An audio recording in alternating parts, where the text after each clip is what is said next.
Halo Sobat Easy Stock, kita bahas saham yang mau IPO PT Isra Presisi Indonesia. Ini kode ticker tape-nya, ticker code-nya ISAP, subsektornya auto part and equipment, line of business industri mesin perkakas.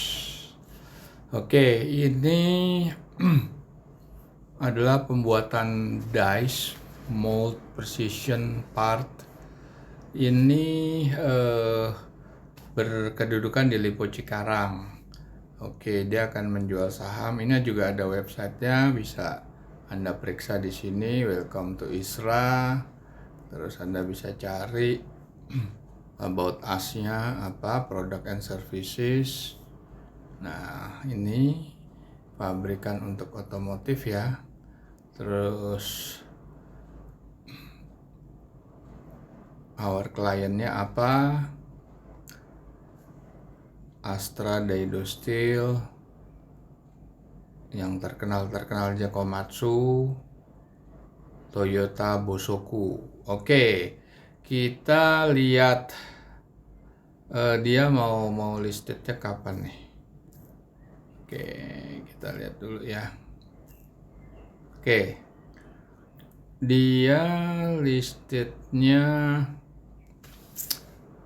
book buildingnya dulu sampai 14 November, harganya 95 sampai 100.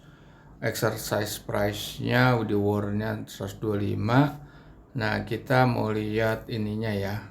Oke, kita lihat prospektusnya. Anda bisa download ya prospektusnya. Ini kita masuk ke halaman. Oke. Nah, ini kita lihat saham outstanding yang paling penting nih. Sebelum penawaran publik, saham yang outstanding itu 2,5 miliar. Lantas dilepas ke publik itu 1,5 miliar, jadi menjadi 4 miliar 20 juta lembar saham. Oke. Sekarang kita mau lihat laporan ininya apa? Laporan auditnya. Audit reportnya. Oke, kita lihat. Audit report. Oke. Ini kelasnya cuma sekelas 19 miliar ya aset lancarnya. Ini yang kita perhitungkan adalah aset lancar karena kita akan menghitung dengan analisa fundamental ya. Analisa fundamental dengan menggunakan, nah ini nih. Bukunya Benjamin Graham, Security Analysis, dan The Intelligent Investor, 2 buku pegangannya Warren Buffett untuk menghitung nilai wajar yang listed di bursa dan yang mau listed di bursa. Ada aplikasinya, itu Easy Stock. Anda bisa juga menghitung dengan premium member, menghitung sendiri IPO. Di situ rumusnya secara otomatis, Anda tinggal masukin angka-angka. Dan untuk memperdalam pelajaran Benjamin Graham, ada buku e-booknya dalam bahasa Indonesia, summary-nya Intelligent Investor, dan buku Common Stock and Uncommon Profit. Ini dua-duanya gurunya Warren Buffett. Yang satu kualitatif yaitu Philip Fisher, yang satu kuantitatif Benjamin Graham. Oke, kita balik lagi ke sini. Nah, ini kita mau konsentrasi ke aset yang liquid ya, yaitu aset lancar. Tapi aset lancar harus kita cari yang net. Kalau uang muka dan biaya dibayar di muka, itu yang catatan not 8, pajak dibayar di muka, pendapatan yang masih harus diterima itu harus dikeluarkan dari situ, makanya ketemu netnya. Kemudian kita lihat ya, jelas utang jangka pendek, jangka panjang, kita tidak perlu ekuitas, penjualan bersih, dan yang paling penting di sini adalah laba bersih tahun berjalan. Oke, laba bersih tahun berjalan kita perhitungkan. Kemudian kita cari di bawah ini yang catatan auditornya ya. Nah, ini catatan auditor, kita lihat. Nah, di sini capex-nya itu 1,1. Terus akumulasi depreciation 832 ya. Oke. Di sini juga ada utang, piutang yang telat 90 hari. Nah, ini cuma yang Desember ya, ada 40 juta sekian ya. Nah, itu harus dikurangkan. Oke, sekarang kita lihat detail daripada PNL-nya. Oke, detail PNL-nya. Nah, ini penjualan bersih, beban pokok, beban ini umum dan administrasi, penyusutan. Kita periksa aja, kita cocokkan aja penyusutan. Biasanya yang paling besar yang kita pakai. Terus laba penjualan aktiva tetap. Ini juga harus dikeluarkan karena sifatnya insidental, sifatnya tidak berulang atau non-recurring. Jadi kira-kira gitu cara kita melihat parameter-parameter apa yang akan kita gunakan untuk menghitung nilai wajar IPO. Jadi sekali lagi di sini video ini betul-betul menghitung fakta, menghitung kinerja keuangan daripada saham ISRA ini.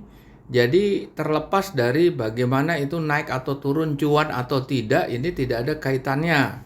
Tetapi paling tidak pemirsa punya dasar bahwa suatu perusahaan yang akan menjual sahamnya ke publik itu kan ada dasarnya. Dasarnya adalah laporan keuangan. Dan itulah laporan keuangan yang kita kalkulasi sehingga keluar nilai wajarnya. Jadi jangan dikaitkan dengan itu naik atau turun, karena naik atau turun itu mekanisme pasar, psikologis pasar antara investor besar, investor retail. Investor besar boleh dibilang itu adalah bandar, mafia, dan lain-lain. Oke, kita akan masuk ke ini aja ya. Kita akan masuk ke video. Nah, oke. Ini laporan keuangan terakhir Q2. Nah, diketik. Itu cara masuknya tadi gitu. Terus diketik.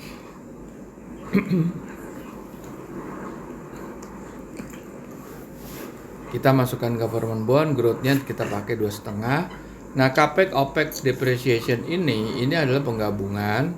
Jadi dan harus disetahunkan. Karena di sini udah Q2 ya. Sorry, ini Q2 pakai Q2 atau Q4. Kita pakai dua laporan keuangan. Desember 31 2021 dan ini terakhir bulan Mei ya. Bulan Mei 31 Mei 2022. Nah, kita isi aja semuanya laporan. Oke. Kita lihat semuanya.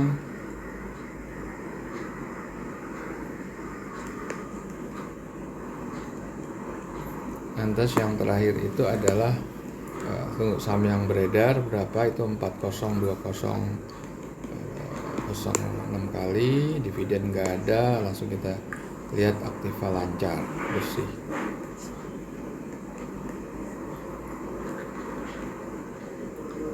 Oke, kalau sudah kita klik hasilnya berapa. Hasilnya cuma 21 ya, 21 sama minus malahan. Ini sebetulnya harganya jauh lebih tinggi. Harganya yang di offering price-nya jauh lebih tinggi ya, jauh lebih tinggi daripada offering price-nya. Daripada nilai wajar ya. Oke, kita lihat sekarang yang tahun sebelumnya. Kita lihatnya sama ya. Kita isi semuanya, tadi sama.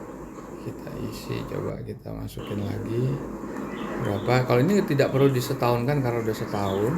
Ini berakhirnya 31 Desember. Kita lihat berapa yang tadi kan cuma 21, anak anggap 25 lah. 25 perak sedangkan dijual 100 perak, 95 sampai 100 perak. Jadi harga sudah over value.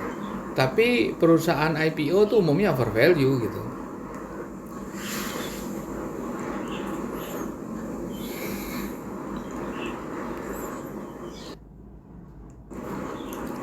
Aset lancarnya kita isi.